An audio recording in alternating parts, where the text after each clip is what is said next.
నమస్కారం. Welcome to I dream. ధర్మ మార్గం విత్ విజిత కార్యక్రమానికి స్వాగతం.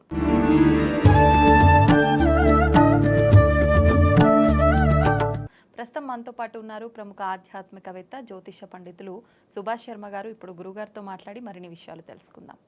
నమస్కారం గురుగారు. శ్రీమాత్రే నమః అండి. శ్రావణ మాసంలో వచ్చే మంగళవారాలు గౌరీ అమ్మవారి ఆరాధన ఎక్కువగా చేస్తూ ఉంటారు. అంటే ఆడవాళ్ళు ఎక్కువగా వాళ్ళు సుమంగలిగా ఉండడం కోసం చేసే విధానమే ఈ మంగళవారాల పూజా విధానం.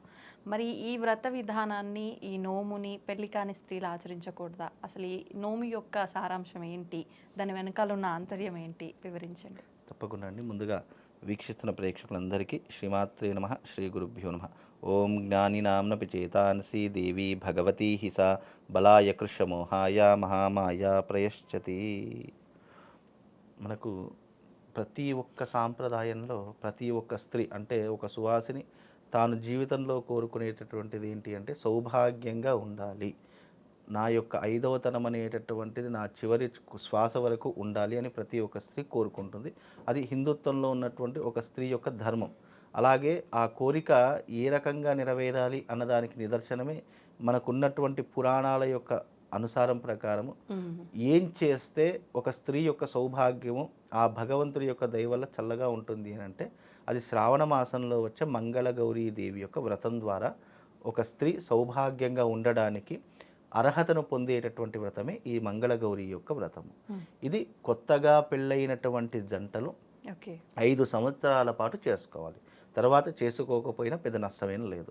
చేసుకుంటే మంచిది, చేసుకోకపోయినా పెద్ద. ఇది శాస్త్రం ఏంటో ఒక 5 సంవత్సరాలు మాత్రం తప్పనిసరిగా పెళ్ళైనటువంటి కొత్త జంటలు ఎవరైతే మొదటి 5 సంవత్సరాలు తప్పకుండా ఆచరణ చేసుకోవాలి. మనకు శ్రావణ మాసంలో 4 మంగళవారాలు వస్తాయి, ఒక్కొక్కసారి 5 కూడా రావచ్చు. కాబట్టి ప్రతి ఒక్క మంగళవారము మంగళగౌరీ దేవి యొక్క వ్రతాన్ని ఆచరణ చేసుకోవాలి. ఇది ఎవరు చేశారు? పురాణాల్లో మొట్టమొదటిసారి ఎవరు చేశారు అని అంటే ఎవరు చేశారు? ద్రౌపదీదేవి చేసింది.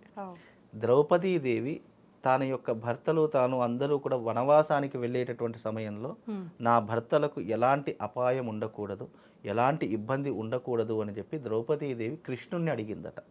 కృష్ణుణ్ణి అడిగితే ఆ శ్రీకృష్ణ పరమాత్ముడు ద్రౌపదీదేవికి సాక్షాత్తు మంగళగౌరీదేవి యొక్క వ్రతాన్ని వివరించి ఈ యొక్క వ్రతము అంటే గౌరీదేవి అంటే సాక్షాత్తు పార్వతీదేవి కాబట్టి పార్వతీదేవి మంగళగౌరీ వ్రతాన్ని నువ్వు గనక ఆచరిస్తే నీ సౌభాగ్యం మంగళప్రదంగా ఉంటుంది, నీ సౌభాగ్యంకి ఎలాంటి లోటు ఉండదు అని చెప్పి శ్రీకృష్ణ పరమాత్ముడు మంగళ గౌరీదేవి యొక్క వ్రతాన్ని ఏ రకంగా ఆచరణ చేసుకోవాలి, ఎలా చేయాలి అనేటటువంటి పూజా విధానాన్ని అందరినీ తెలిపి మొట్టమొదటిగా ఆ ద్రౌపదీదేవితో మంగళ గౌరీ వ్రతం చేయించాడు. కాబట్టి తన 5గురు భర్తలకు ఎలాంటి అపాయం ఎలాంటి కీడు లేకుండా వాళ్ళందరినీ కూడా రక్షించినటువంటి సౌభాగ్యాన్ని రక్షించినటువంటి వ్రతమే మంగళగౌరీ వ్రతం. అందుకే ఆ యొక్క యుద్ధరంగంలో కూడా వాళ్ళకి ఎలాంటి అపాయం జరగలేదు అంటే మొట్టమొదటి కారణం శ్రీకృష్ణుడైతే రెండవ కారణం మంగళగౌరీదేవి యొక్క వ్రత ప్రభావం.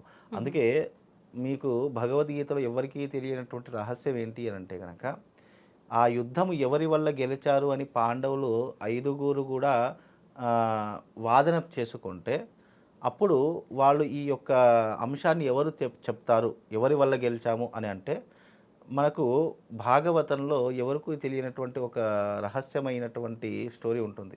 ఆ స్టోరీ ఎవరికి తెలుస్తుంది అని అంటే కనుక అంటే ఈ యుద్ధ రంగంలో ఎవరికి తెలుస్తుంది, ఎవరు ఈ యుద్ధ రంగాన్ని పూర్తిగా చూసింది అని అంటే బార్బరికుడు అనేటటువంటి ఒక మహా తపస్వి.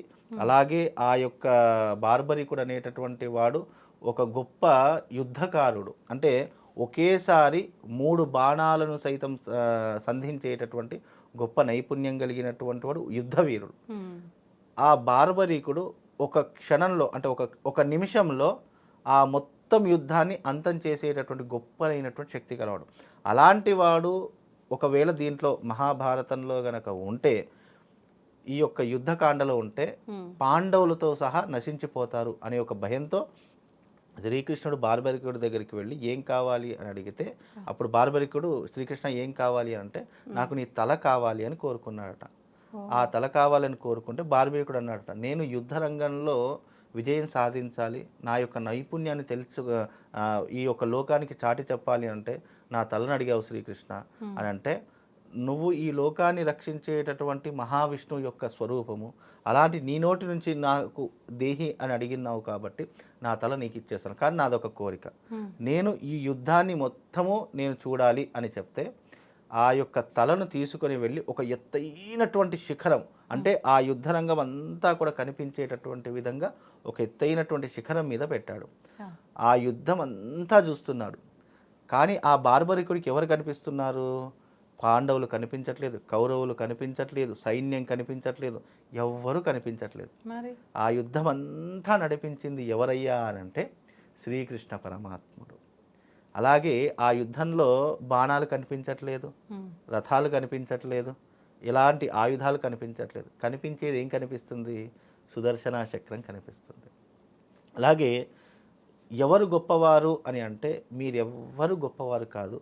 దీనంతటికీ కారణం ఆ పరమాత్ముడు. ఆయన మీ వెంట ఉన్నాడు కాబట్టి మీ విజయం అనేటువంటి మీకు లభించింది. అలాగే ఆ యొక్క సుదర్శన చక్రంతో పాటు ఆ ద్రౌపది చేసినటువంటి వ్రతానికి నీకు ఉన్నటువంటిది ఏంటంటే మహాకాళీదేవి ఆ యొక్క రణరంగంలో ప్రతి ఒక్కరి యొక్క రక్తము తన యొక్క ఆ యొక్క బౌల్లో వేసుకొని అందరి రక్తాన్ని కూడా కింద పడకుండా ఆ బౌల్లో వేసుకొని తాగుతూ ఉన్నదట. అలా ఈ మహాకాళి ఎందుకు వచ్చిందంటే నీ ద్రౌపదీదేవి మీ యొక్క భర్తల యొక్క క్షేమం గురించి చేసింది కాబట్టి ఆ తల్లి కాళీ రూపం దాల్చి ఈ యుద్ధ రంగంలో అందరితో యుద్ధం చేసింది. అంటే ఆ రంగంలో కనిపించి యుద్ధ రంగంలో కనిపించి కేవలం శ్రీకృష్ణుడి యొక్క సుదర్శన చక్రం ఆ మహాకాళీదేవి యొక్క అవతారం అని బార్బరికుడు చెప్పారట. అందుకే ఈ యొక్క కథ వెనుక చాలా సారాంశం ఉంది. కాకపోతే ఏంటి అని అంటే కనుక ఈ మంగళగౌరీదేవి యొక్క వ్రతాన్ని ఎవరైతే ఆచరిస్తారో వాళ్ళు సౌభాగ్యంగా ఉంటారు అనేటటువంటి గుర్తుగా ఈ యొక్క విధానాన్ని ఏర్పాటు చేయడం జరిగింది. అది కూడా శ్రావణ మాసంలోనే ఎందుకు చేయాలి అని అంటే కనుక ఆ ద్రౌపదీదేవి కూడా శ్రావణ మాసంలో ఆచరించింది కాబట్టి ఈ యొక్క వ్రతాన్ని ఎవరైతే కొత్తగా పెళ్ళైనటువంటి జంటలు చేసుకుంటారో వాళ్ళ యొక్క భర్తలకు ఆయుష్, ఐశ్వర్యము, సంపద, ఇంట్లో ఆయురారోగ్యాదులు అన్నీ లభిస్తాయని చెప్పేసి ఈ మంగళగౌరీదేవి యొక్క వ్రతాన్ని చేసుకోవాలి అని శాస్త్రం.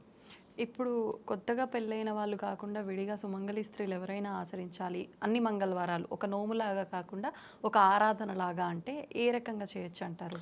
అంటే మంగళగౌరీదేవి యొక్క వ్రతాలు కేవలం శ్రావణ మాసంలోనే వస్తాయి కాబట్టి ఇది అర్హత శ్రావణ మాసంలోనే చేసుకోవాలి.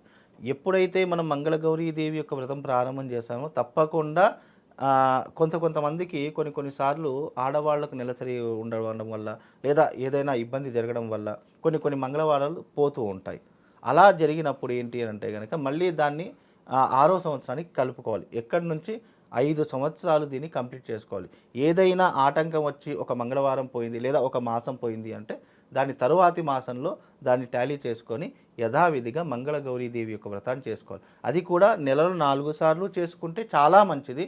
లేదు కుదరలేదు నేను ఒక వారమే చేసుకోగలుగుతాను అంటే వాళ్ళ యొక్క సమయం, ఎందుకంటే వాళ్ళ సమయాన్ని బట్టి వాళ్ళ పద్ధతిని బట్టి ఎవరైతే ఎలా చేసుకుంటారో ఆ రకంగా చేసుకుంటే సరిపోతుంది. అది దేనికోసం చేసుకుంటారు? దీనికి ఉన్నటువంటి కారణం ఏంటి అని అంటే కనుక సౌభాగ్యం గురించి చేసుకునేటటువంటిది.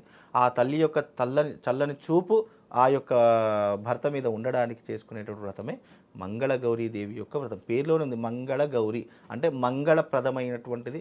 మంగళము అంటే నానార్థాలు, శుభము వస్తుంది, అలాగే శుభముతో పాటు లాభము వస్తుంది, లాభముతో పాటు ఐశ్వర్యము అనేటటువంటిది వస్తుంది.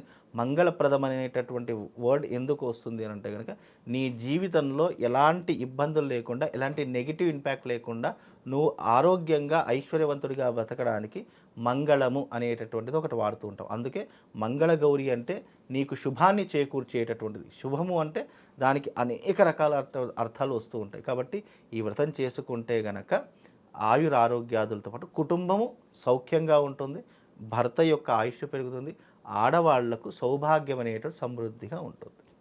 ధన్యవాదాలండి. శ్రీమాత.